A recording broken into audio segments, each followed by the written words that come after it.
Today I'm going to ask you to just check in with yourself and try to pause whatever you're doing and really attune to the present moment. Most of my teachings are about trying to understand, what does this present moment mirror for me? How can I grow from this present moment? And in order to reflect on this, we have to take a moment to reflect. And most of us are rushing so much in our lives that we never really stop to pause. So to listen to me, and to really understand and let the teaching seep in, I'm going to ask you to pause. So if you wish, of course, I can't control you, I don't see you, but in order to just allow these words to seep in, allow yourself a space. So try to put aside everything you're doing.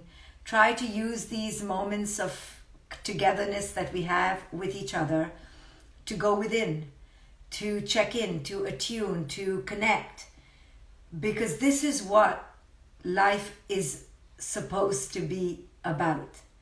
It is ultimately about checking in and tuning in and pausing and getting off the grid, so to speak.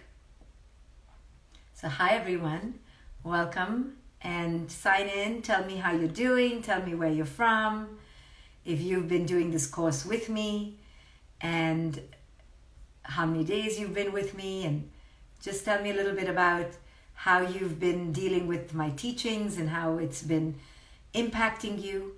I do a lot of work around conscious parenting and living. And the reason why I do this work really is really because I have seen, I have seen that in order to raise our children and ourselves to the highest level of consciousness, we need to really enter a deep communion with ourselves.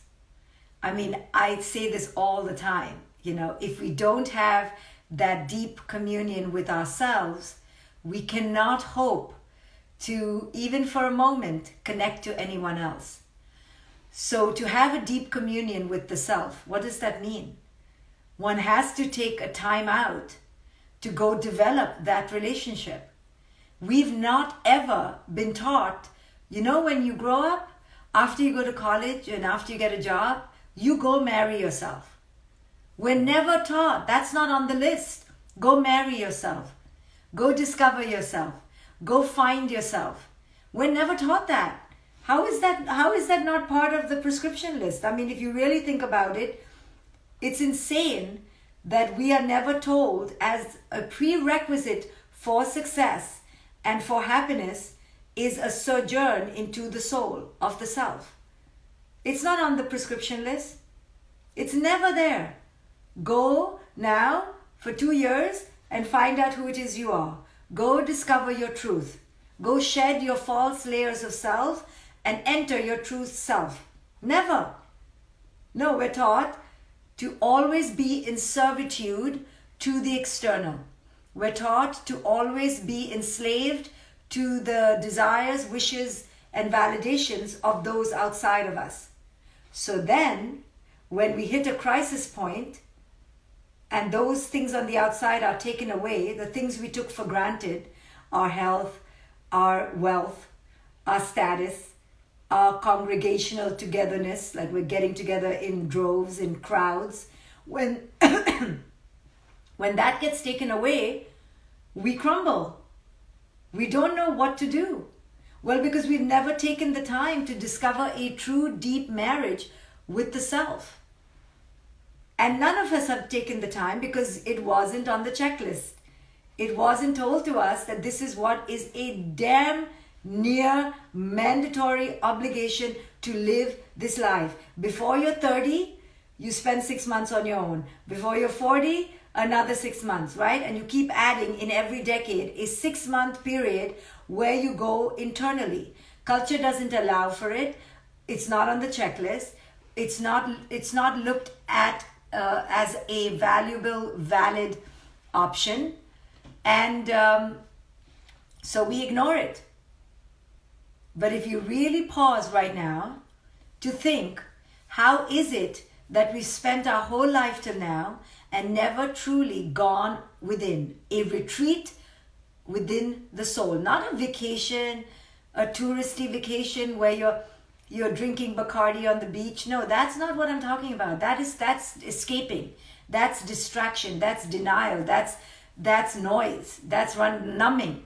That's running away. It's numbing from who it is you truly are, right? Any sort of drug, any sort of addiction is taking you away from your self-intimacy. It's actually clouding your capacity to be deeply raw and transparent with yourself. When have we ever done a drug-free 6-month period? Now, the drug doesn't just have to be the intravenous kind or the snorting or the chemical kind. We have many drugs. Technology is a drug. Our relationships are a drug. People pleasing is a drug. Our desire to be around people all the time, that's a drug. That's a huge drug. We are addicted to having people around, friends around. You know, in the name of connection, we must be around people all the time. Yes, it's a great ideal, but not before we have lived without the drug of people, without the drug of social connection.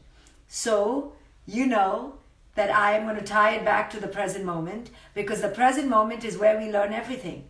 If you're fighting with your kid, that's where you have to learn. Oh my God, I'm in a pattern. The other day, a client wrote to me and she was not so happy with me and she was upset with me.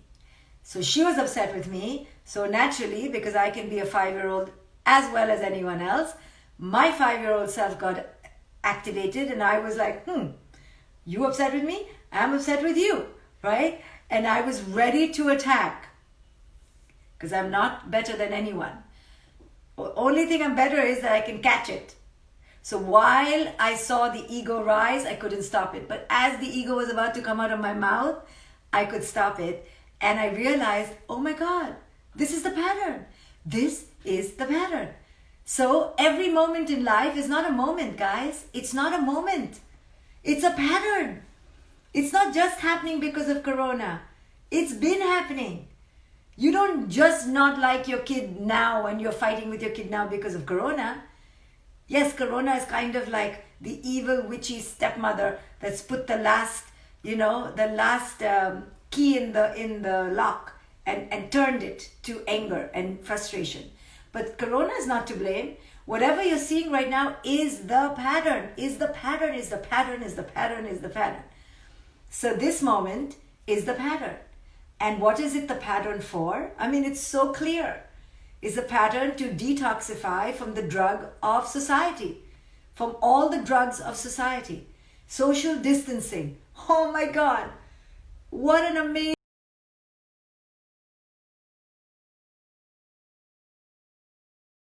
It's the antithesis of social connectivity. Not true. It's not. What it's saying is, in spiritual terms, what I am taking it to say, is that it's telling you distance from the drug of social conditioning, distance from the drug of social addiction, dependency, need. This is an amazing opportunity to become finally and beautifully attuned and in tune with yourself, which should have been on the checklist after college. And it should have been on the checklist after every child. And every 6 months is a honest and deep self-appraisal. Honest and deep.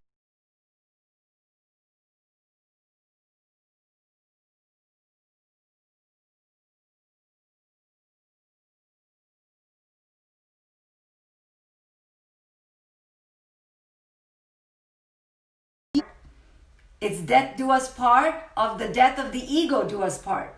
And if my ego dies, I don't know, I may part with you too. Because as I part with that ego, I may part with you too. It should be, once I discover who I am in this thing, we will reevaluate. Right? Every decade, there's a reevaluation. How can there not be a reevaluation? Think about it. The only reason there's no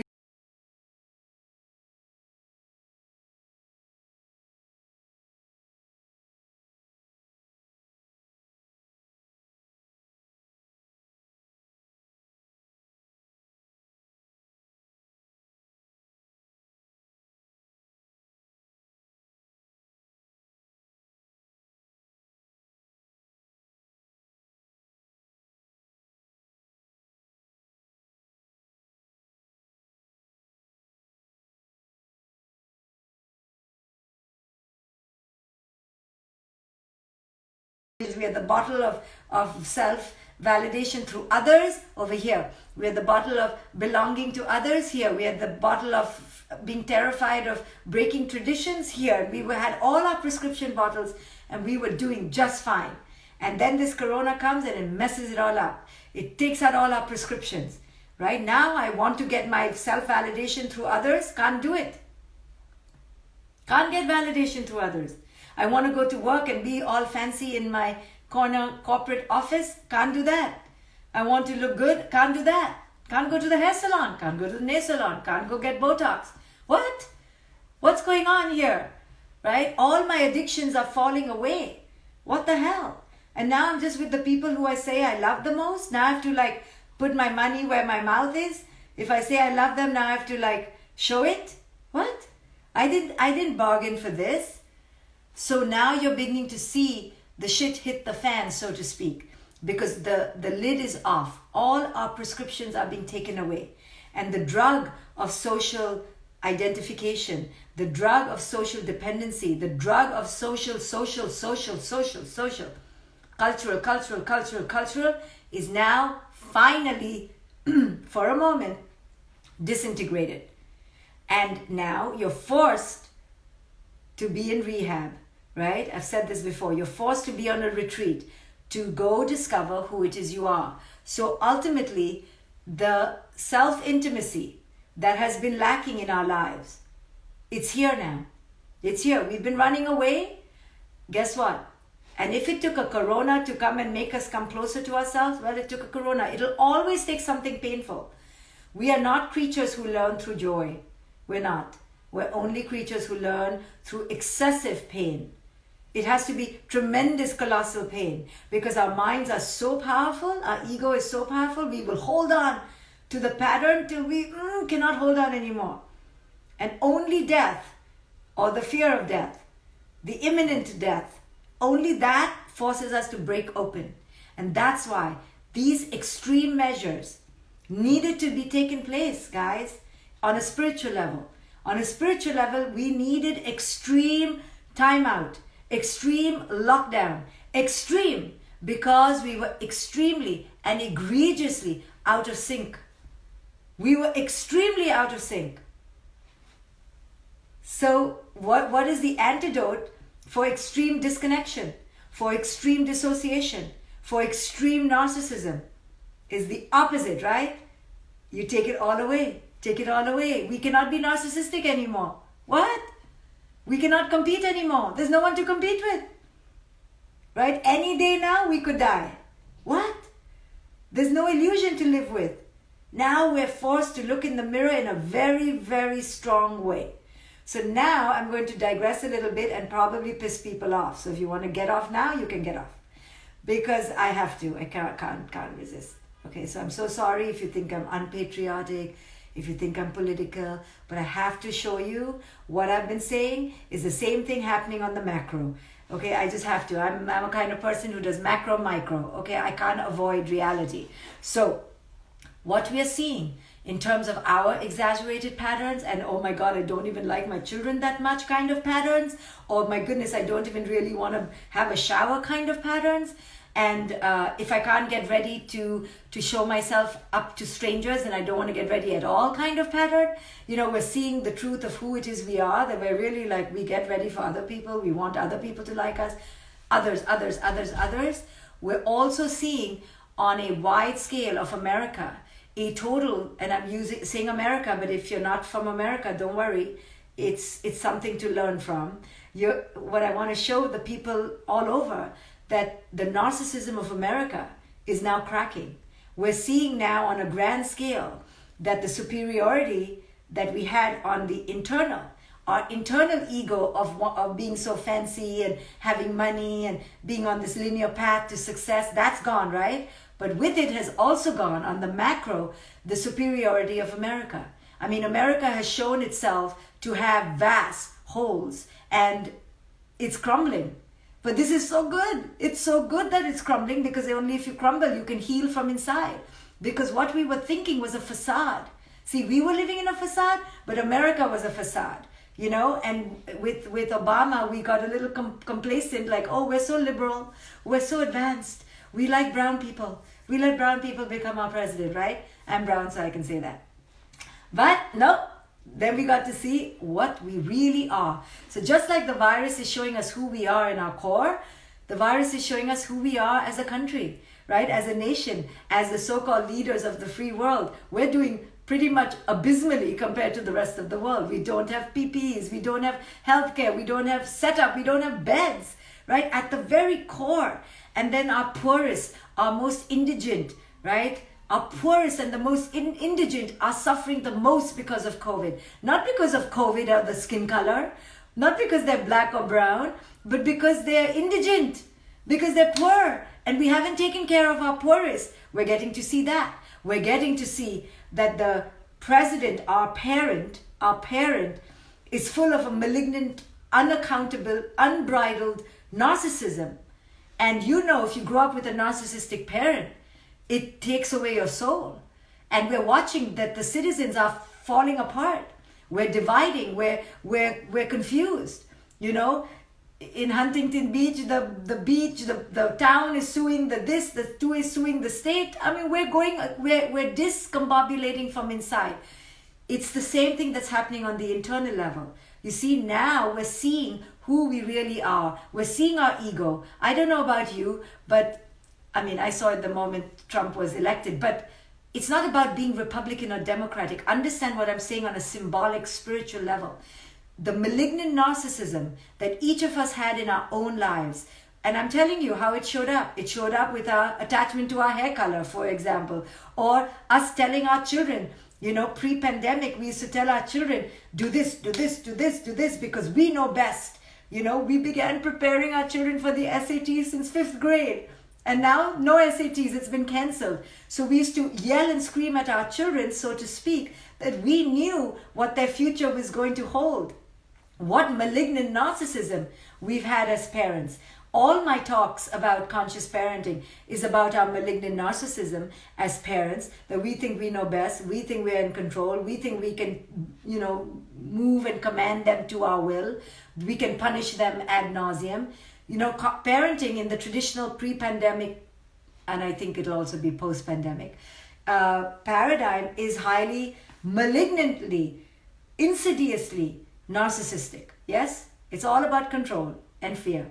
But now we're seeing, the country as a nation has malignant narcissism. And let me tell you, because I have to, America was founded on malignant narcissism, right? It was founded on narcissism, capitalism, competition, division, blood of the brown people, right? Blood of the native people, blood of the Africans. So that doesn't go away. It doesn't go away. You cannot hide a broken foundation. You can put bells and whistles and lots of Botox and lipstick. It doesn't go away. It always comes up. The pattern will always come up. And you're seeing the pattern, right? We may have had a few moments of bliss or great economy or great this, and we thought we were all that. And now we're seeing we cannot even put our sick into a bed. We cannot even agree on the basics. We were fighting within states. The other day I talked about the state of our mind, but then I was thinking about states of confusion. How we all as humans have states of confusion. And then I was thinking of the states of confusion within the United States of America, that every state is in confusion. The Georgia governor is saying no lockdown, the California governor is trying to do something, the mayor is doing something else. Every governor is losing control because the states, the internal state and the states are in confusion because the parent is highly narcissistic. The parent is not thinking about the soul of the children. And the children also, pander to the parent. So it's now a sick system.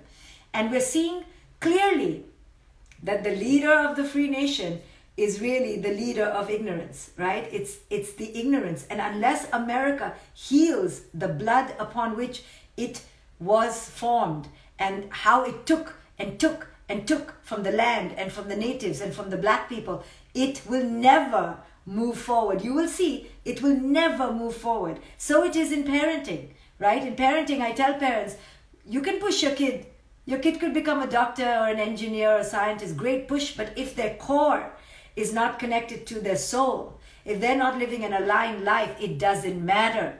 It doesn't matter.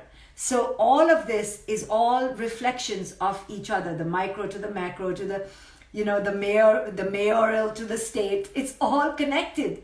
And right now in America, we have a pandemonium. And it's a pandemonium because it's been unconscious forever. It's been unconscious. It was birthed on blood. You understand? So if it was birthed on blood, how many ever 400 years later, there will be blood until you heal.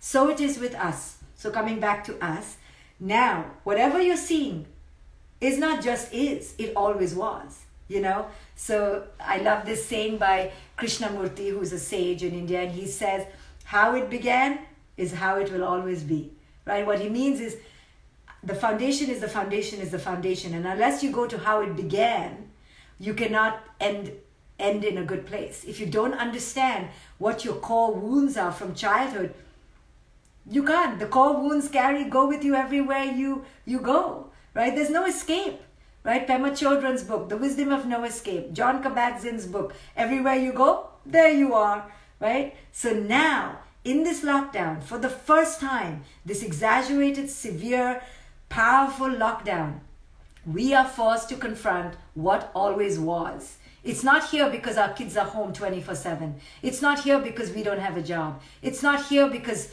of the virus. It's here because it always was. And what is the always was? It's always who you are, who you have been.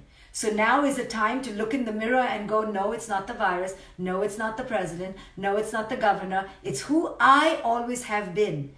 And this is what you're seeing over and over. You're seeing maybe, I always didn't have boundaries. Or I always was living in fear. I was living in the same fear before.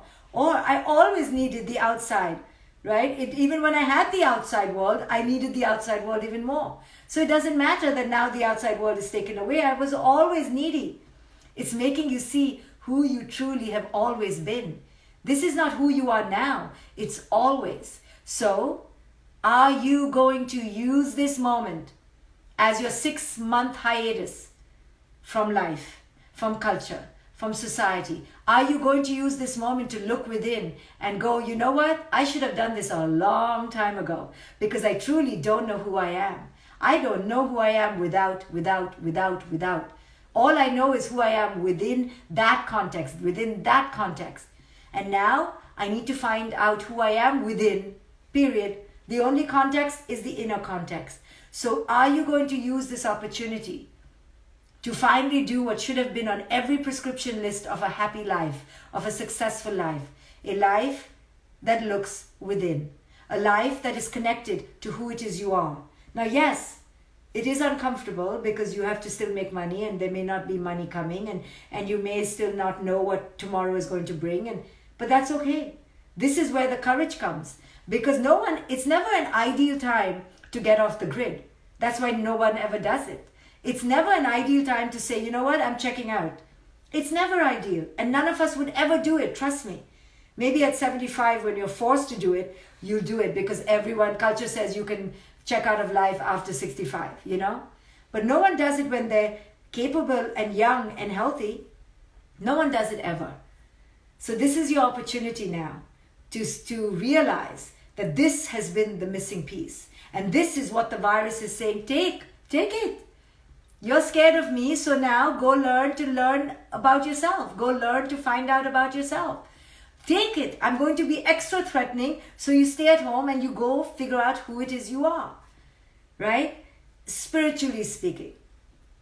And I'm not undermining the threat and I'm not undermining the tragic deaths that have occurred and that we may all die. And I'm not undermining that I'm not scared that tomorrow I could get it and I could die. Sure.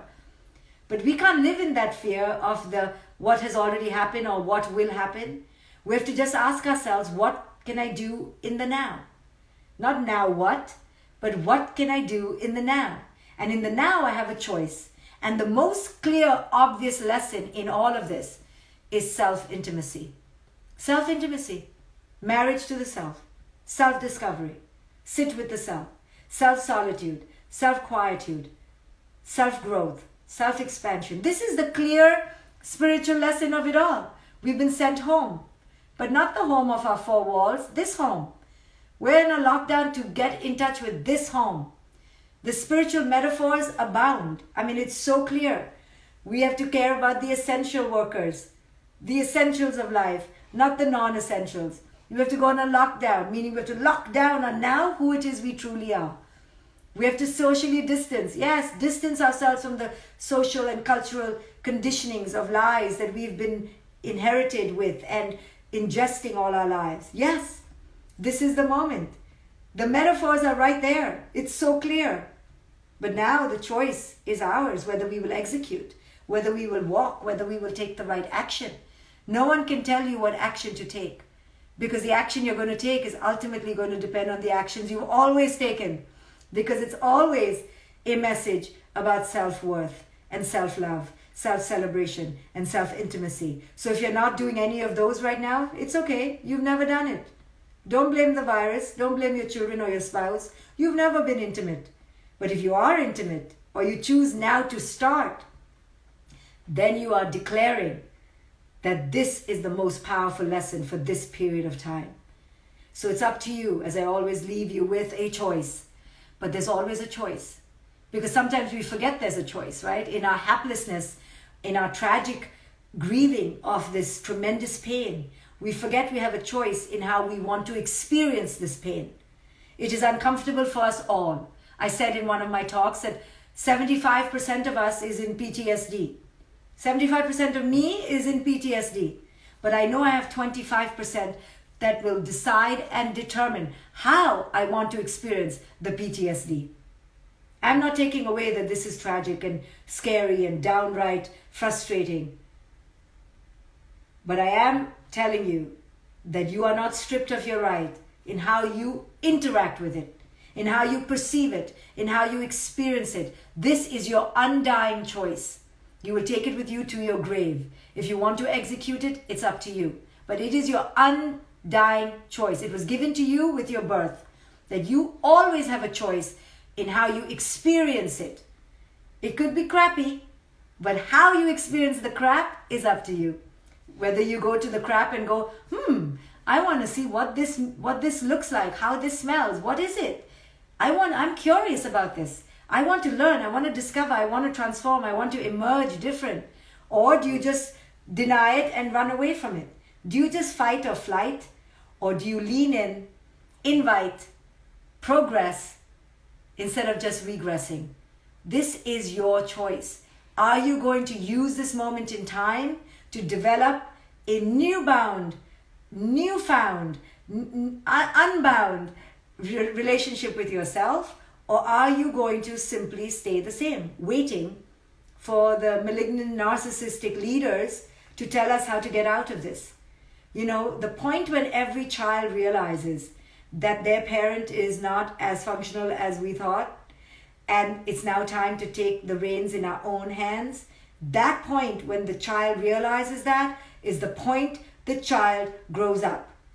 So the point that you realize that you cannot let the malignant, narcissistic, dysfunctional, toxic, unhealthy, unconscious leadership take leadership in your life anymore, that is when you will move from child and infant and toddler and teenager to true adult.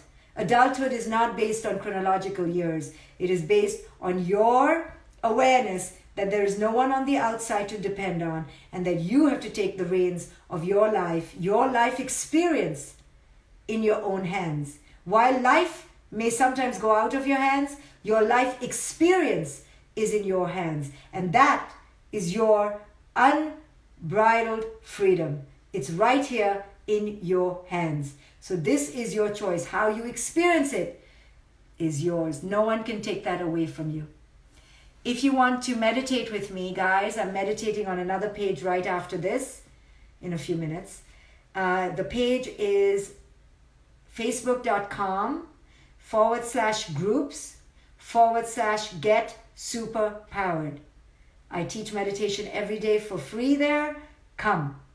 Also, if you are a woman, this is not for men, if you are a woman and you're looking to join a community of sisters who are part of my world, like-hearted, like-minded, always there to support you, then you may want to join my Luminous community.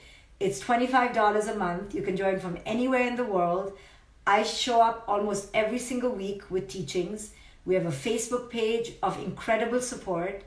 There are smaller groups within Luminous that meet up and connect all over the world. You will meet new sisters, you will meet new friends, people who truly believe in the teachings I espouse.